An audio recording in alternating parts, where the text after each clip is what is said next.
જય સદગુરુદેવ. માનવ મહિમા ભાગ 304. હે માનવ, એક જ પરમાત્માના જ્ઞાનથી જ બીજા પક્ષના જ્ઞાન થયેલ છે. પણ બીજા પક્ષના નામ જુદા છે, પણ જ્ઞાન એક જ. વસ્ત્રો પહેરેલ છે, તેના પણ કારણો હશે ને? પછી ખરેખર વસ્ત્રો તો એટલા માટે જ પૂરતા છે કે શરીર ઢાંકવા માટે. પછી તેમાં કયા કલર તે મહત્વનું નથી. એમાં પણ સત્ય જ્ઞાની, જે જીવનો મુક્તિનો દાતાર અને જીવને રોકનારમાં ફર્ક જોવા જોઈએ. તો પણ ખ્યાલ માનવને આવી જ જાય છે. તો કેવી રીતે? તો એકે શરીર ઢાંકવા કપડાં પહેર્યા છે, અને બીજાએ જીવને રોકનારે સારા દેખાવા કપડાં પહેર્યા છે. તો સારું દેખાવું તે અભિમાન છે, અને અભિમાન હોય ત્યાં જીવ ક્યારેય આ દેવોના લોકમાંથી મુક્ત થાય જ નહીં. જુઓ, પરમાત્માના જ્ઞાનીના શબ્દો સમજો. મેળા ને મંડપ તે અધૂરિયાનું કામ છે. તો તે તમો હાલ તમારી નજર સમક્ષ જોઈ શકો છો. મેળા મંડપ વાળાના લક્ષણો: એક તો સારું દેખાવું, કપડા સારા પહેરવા, કે હું કેવો કે કેવી લાગુ છું. કારણ કે મેળા મંડપ તો સ્ત્રી અને પુરુષ બંને જાતિના થાય છે ને. પણ આ મેળા મંડપ વાળાને અજાતિ પરમાત્માની ઓળખાણ હોતી નથી. તો જેણે નિરખેલ ન હોય તો તે સીધા પિંડના જ ચાળા કરાવે ને. તો આવા લોકોને નથી પરમાત્માની ઓળખાણ, તો પરમાત્માની ઓળખાણ શક્ય જ નથી.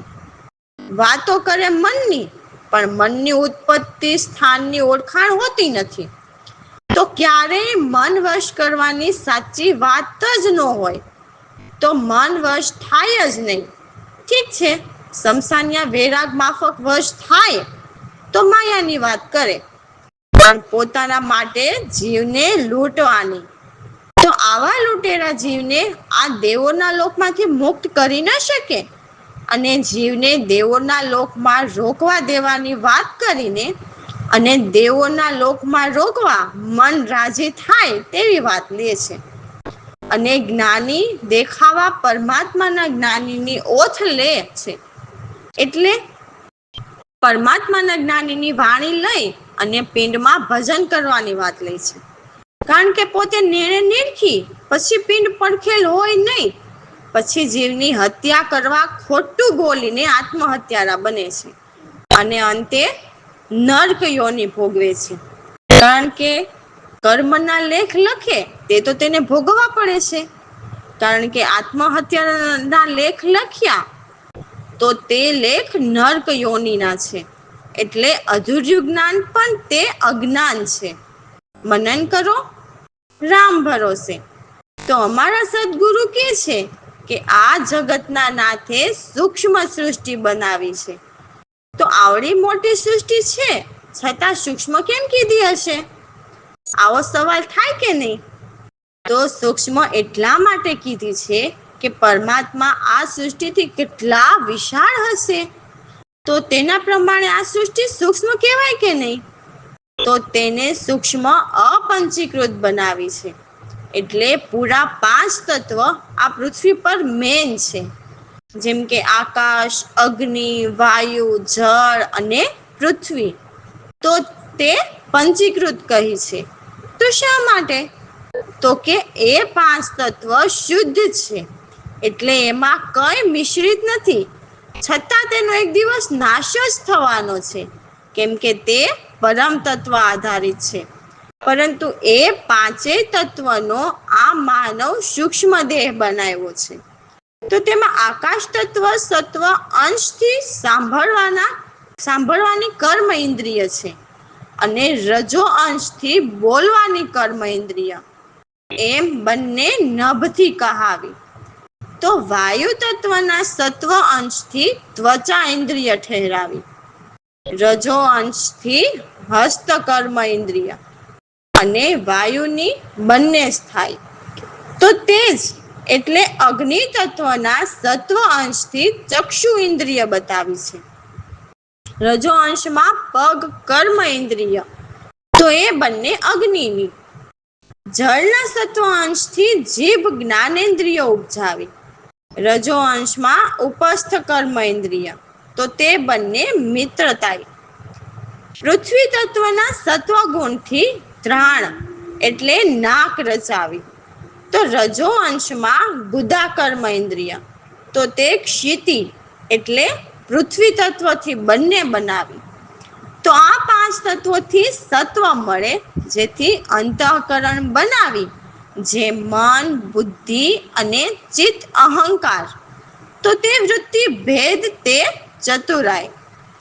તો આ 5 તત્વના રજો અંશ મળીને 5 પ્રાણ પ્રગટ્યા.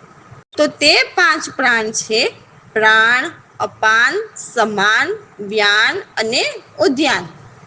તો સૂક્ષ્મ સૃષ્ટિ 5 તત્વ આકાશ, અગ્નિ, વાયુ, જળ અને પૃથ્વી, તે 5. તો તેમાં 5 તત્વના સત્વ અંશ અને રજો અંશ એમ બંનેના 5 તે એટલે એ 10. અને 5 તત્વ મળીને અંતઃકરણ બનાવ્યા, જેના મન, બુદ્ધિ અને ચિત્ત અહંકાર એ 2. એટલે 5, 10 અને 2 એમ 17 તત્વની સૂક્ષ્મ સૃષ્ટિની રચના કરી. તો 5 તત્વના ફક્ત રજો અંશ મળીને 5 પ્રાણ પ્રગટ્યા, જે પ્રાણ, અપાન, સમાન, વ્યાન અને ઉદ્યાન. તો આટલી સૂક્ષ્મ સૃષ્ટિની પ્રક્રિયા છે, જેમાં 17 તત્વ બતાવ્યા છે. અમારા સદગુરુ કહે છે કે એવી રીતે સૂક્ષ્મ જગત પ્રભુએ બનાવ્યા છે. જય સદગુરુદેવ. જગતના નાથે સૂક્ષ્મ સૃષ્ટિ રચીને સૂક્ષ્મય પંચીકૃત બનાવી. આકાશ તત્વના સત્વયંશથી સ્ત્રોત ઇન્દ્રિયનો કરાવી. રજોયંશથી કર્મ ઇન્દ્રિય બેવું બની કહાવી.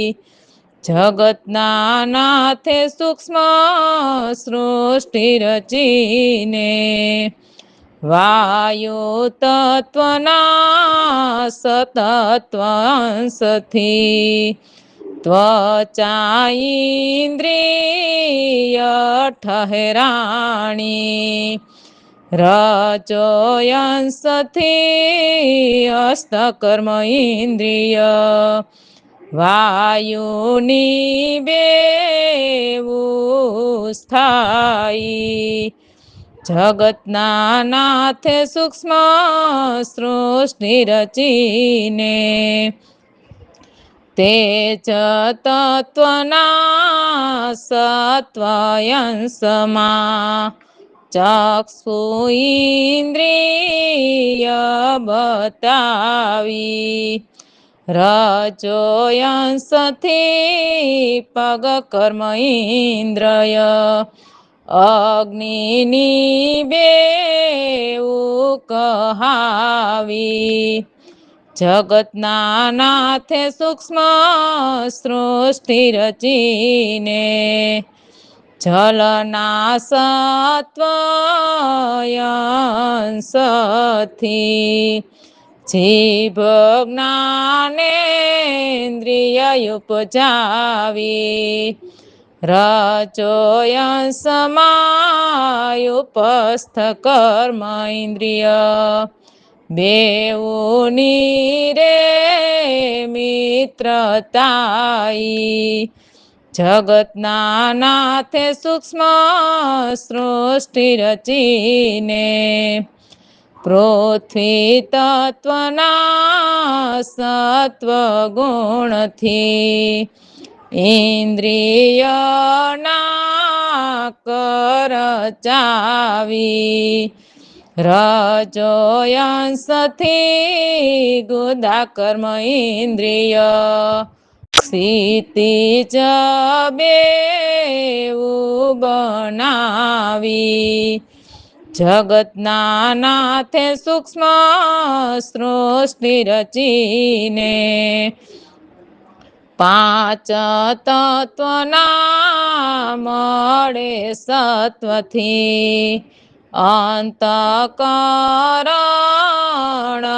બનાવી મન બુદ્ધિ અને ચિત્ત અહંકાર વૃત્તિ ભેદ ચતુરાઈ જગતના નાથે સૂક્ષ્મ સૃષ્ટિ રચીને પાંચ તત્વના રજોયંશ મળીને પ્રાણ પાંચ પ્રગટાવી પ્રાણય પાન સમાન વ્યાન એ ચાર પાંચ મારે યુધાન કહાવી જગતના નાથે સૂક્ષ્મ સૃષ્ટિ રચીને સૂક્ષ્મ સૃષ્ટિની પ્રક્રિયા એટલી સતર રે તત્વ બતાવી પ્રવીણ રામયા પાતના પ્રભુએ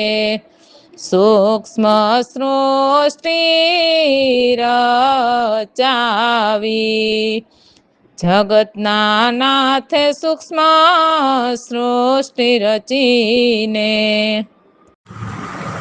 તો જુઓ, અમારા સદગુરુ પરમાત્માની ખબર જાણે છે તો પરમાત્મા વિશે વાત કરી છે, તો સંતો આ પરમાત્માના વિજ્ઞાનની ખબર જાણે છે. જે નથી જાણતા તેને પરમાત્મા કહે છે કે હે જીવ, તું મને ક્યાં શોધે છે?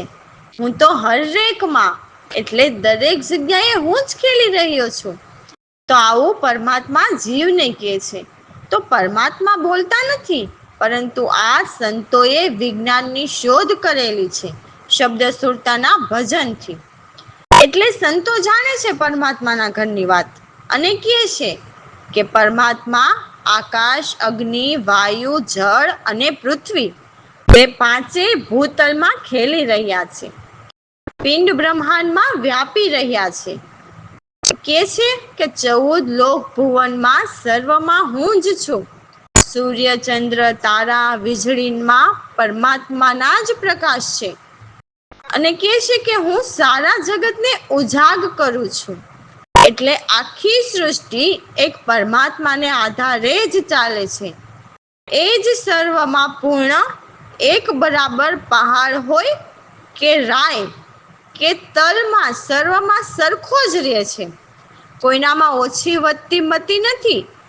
સર્વમાં એક સાર, રોમે રોમમાં, રગ રગમાં, ઈશ્વર ઇન્દ્રિય પ્રાણ તન મનમાં એક જ છે. તો પરમાત્મા અમારા સદગુરુ વિના લખનમાં કે નજરમાં નથી આવતા. જય સદગુરુદેવ.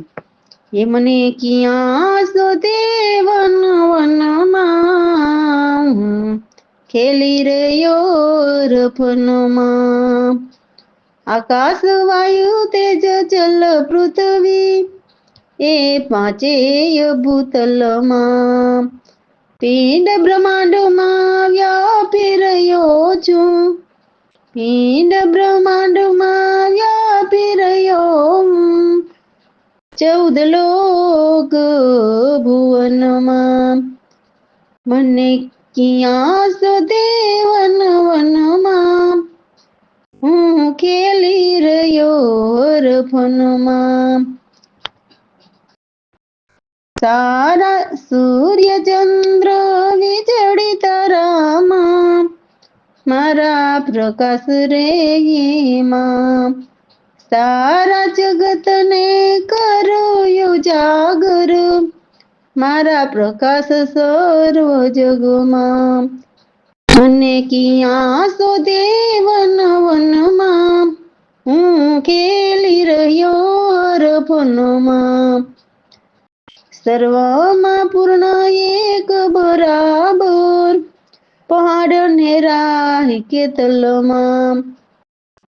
કમતી જાજી નહીં કોઈમાં, એક સારું સર્વમાં. મને કિયા શોધે વન વનમાં, હું ખેલી રહ્યો હરફનમાં.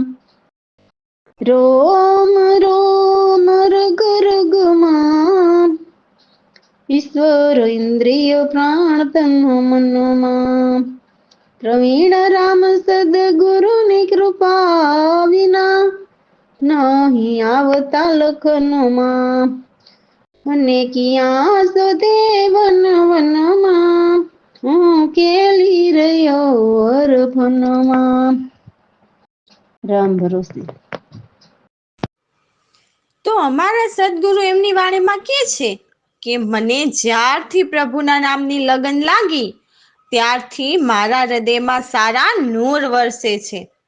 જ્યારે સદગુરુએ કૃપા કરી ત્યારથી મારાથી કદી દૂર નથી રહ્યા. તે આદિ અંત કે મધ્ય નહીં, એવા યુગે યુગના અટલ હજરા હજુર રહેલા છે. ત્યાં બેગમ નગરીમાં નિર્ભય નગારા વાગે અને અનહદ તુરા વાગે. તો આ શબ્દ સુરતાનું ભજન કરતા અનુભવાય છે. તો પ્રભુ ભજન કરતા તેને નેન વિના નિરખો. અમારા સદગુરુ પ્રવીણરામ કહે છે કે પરમાત્મા દૂર નથી કે નજીક નથી. જય સદગુરુદેવ. લગન મારી ત્યારથી રે લાગી, વરસે હૃદયનું રે. જ્યારે સતગુરુએ કૃપા કરી, ક્યારે રહ્યા નહીં દૂર રે. લગન મારી જ્યારથી રે લાગી, આદિ અંત મધ્ય ક્યારેય નહીં, યુગ યુગ અટલ હજુરા. લગન મારી જ્યારથી રે લાગી, બેગમ નગરીમાં નિર્ભય વાચા, વાગે અનહદ તુરા. લગન મારી જ્યારથી રે લાગી, ને નવીના નિસદિન નિરખો, પ્રવીણ રામ નજીક નહીં દૂર. લગન મારી જ્યારથી રે લાગી. રામ ભરોસે. જય સદગુરુદેવ. હે જગતના માનવીઓ, તમો જન્મ ધારણ કરો ત્યાંથી દિન પ્રતિદિન તમને જન્મ મરણમાં રોકવાની સંખ્યા વધતી જ જશે. તમે જ પાછા એવા પણ વિચાર પણ કરશો કે હજી ભક્તિ કરવાને વાર છે. પણ પરમાત્માના જ્ઞાનીઓ સત્ય કહે છે કે ભાઈ, પ્રભુની ભક્તિ નાની ઉંમરમાં કર, નહીતર પછી ગડપણમાં પ્રભુ ભક્તિ કરી નહીં શકે. કારણ કે ઉંમર થતા પગ દુખતા હશે, કમર દુખતી હશે, કાંઈ ને કંઈક શરીરના રોગ પીડા કરતા હશે. એટલે પરમાત્માના જ્ઞાનીની વાત સંસારી જીવ તો માને નહીં. કારણ કે જન્મ્યા ત્યાંથી અવતારી દેહધારીનું જ શિક્ષણ ઘરમાં, ઘર બહાર પણ શિક્ષણ એવું મળે છે કે આમ કરવું પડે. જુઓ, અવતારી દેહધારી વર્ષો પહેલા શરીર છોડેલ હોય અને તેની કથાકાર કથા કરતો હોય, મંડપ વધારવા પડે. અને પાછા આ કથા સાંભળો, આમાં શું નથી, બધું છે. તો તેને તો પરમાત્માના કોઈ જ્ઞાની હોય તો તે જવાબ આપે છે કે તેમાં આ દેવોના 3 લોકમાંથી મુક્ત થવાની વાત નથી. તો પ્રથમ તો તમે તો દેહધારી અવતારી દેવોની વાત કરો છો, અને પાછા તમો ખુદ આંધળા કે જેની તમો કથા સંભળાવો છો અને ત્રિલોકીના ઘરેથી આવે છે અને શરીર છોડીને તે ત્રિલોકીના ઘરમાં સમાય છે. તો તે ઘર તો તમોએ જોયું જ ના હોય. આમાં આમ લખ્યું છે ને આમાં આમ લખ્યું છે. અને જગતના જીવને આવા આંધળા લોભી લાલચી વાત કરીને મૂર્ખ બનાવે છે. ખરેખર ગ્રંથ એટલે શબ્દ સંગ્રહ ગ્રંથ કહેવાય. તે પોતાના અનુભવ લખેલ હોય અને તેનો અનુભવ તમને ન હોય તો તે વાણી વિલાસ ગણાય અને જીવને આ દેવોના લોકમાં જન્મ મરણમાં રોકવાના પ્રયાસો ગણાય. અને પરમાત્માના જ્ઞાની આવા આંધળાને જીવ હત્યારો કે આત્મ હત્યારો તેની ભાષામાં ગણાય. પોતે વસ્તુ જોઈ નથી અને જીવને ભટકાવો તેને આંધળો નહીં તો શું કહેવાય? એટલે તો બધાય આંધળાની વાત તો એકાબીજાને મળતી પણ હોય નહીં. હે આ મૃત્યુલોકના માનવીઓ, જેની વાત માનો પણ પેલા સવાલ કરો કે તમો નજરે જોયેલની વાત કરો છો કે આંધળે આંધળાની જીવને લૂંટવાની વાત છે? કે આંધળે આંધળી જીવને લૂંટવાની વાત છે? તો આ સવાલનો જવાબ નરસિંહ મહેતાએ, મીરાબાઈએ કે ભોજલરામે જીવને સમજાય તેમ ભજનવાણીમાં આપ્યો છે. તો 16 કળા શ્રી કૃષ્ણની મેં નજરે નિરખી, આવું ભોજલરામ અને નરસિંહ મહેતા તમને સમજાય તેમ કહે છે. મીરાબાઈ કહે છે, હે મોહન પ્યારા, તારું મુખ જોયું એટલે હવે જગત મને ખારું લાગ્યું. આવું નિરખી પરખીને વાત કરનારની વાત જગતના જીવને ખારી લાગે છે. અને આંધળો મંત્ર આપીને મોટા મોટા મેળાવડા થઈ જાય, મંડપ ટૂંકા પડે. એક ભૂલિયાને 10-12 એમ કરીને મોટું ટોળું થાય છે અને અંતે મન સ્મશાન્ય વૈરાગ જેવું અનુભવે છે. તો જે માટે મનુષ્ય દેહ મળ્યો છે આત્મકલ્યાણ માટે, તે જીવને ભૂલવાડનાર કરોડો છે. કરો મનન. તો અમારા સદગુરુએ અમને પરમાત્માના ચિહ્ન દર્શન અમારી જન્મદ્રષ્ટિથી કરાવ્યા. એવા અમારા સદગુરુને અમે અરજ કરતા કહીએ છીએ કે હે સદગુરુ પ્રભુ, અમારી અરજ સાંભળી લ્યો. તમે તો દીનદયાળ, સર્વ દુઃખ ભંજન એટલે સર્વ દુઃખ હરનારા, અશરણ શરણ સુખદાય એટલે તમારા શરણે રહેતા ના રહેતા, છતાં દરેકને સુખ આપનારા, જન્મ મરણના ભવ બંધનહારી તમે જ સકળ જગતના સ્વામી, ઘટ ઘટના અંતર્યામી છો, સર્વ વિશ્વ ચરાચર ગામી એટલે સર્વ વિશ્વના કર્તા. જલ સ્થળ ગિરિવર નદીઓ સાગર એ સારી પ્રભુની જ રચના છે. જુઓ તો ખરા, ક્યાં સૂરજ ચંદ્ર અને સિતારા, ક્યાં વીજળીના ચમકારા, ક્યાં 14 ભુવન, તેનાથી પણ પર સૌથી ન્યારા રહ્યા. સુર નર પશુગણ સર્વ જીવોમાં ચરાચર, સર્વના પાલક, નિત્ય સૌના હિતકારી, નિગમાગમ ગુણ ગાતા, તે કોઈ નિર્ગુણ રૂપ બતાવે, કોઈ મુનિજન ધ્યાન લગાવે, તમારા અનંતનો કોઈ પાર ન પામે. એવો પ્રભુનો મહિમા અચર અપાર બહુ ભારી છે. અમારા સદગુરુ કહે છે, હે પ્રભુ, તમે પરમધામ અવિનાશી છો, તે સચ્ચિત રૂપ વિલાસી, સર્વવ્યાપક વિશ્વ વિકાસી છો. તો હે પ્રભુ, તમે મારા પર કરુણા કરો. હવે હું આપના શરણે આવ્યો છું. હે સદગુરુદેવ, હું તમારા ચરણમાં પડ્યો છું.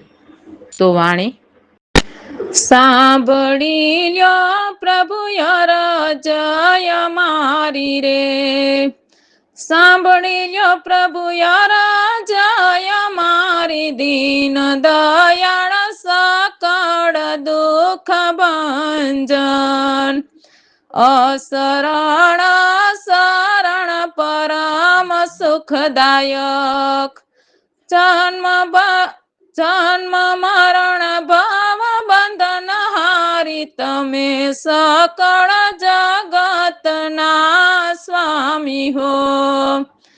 ઘટ ઘટના અંતરયામી હો, સર્વ વિશ્વ ચરાચર ગામી હો.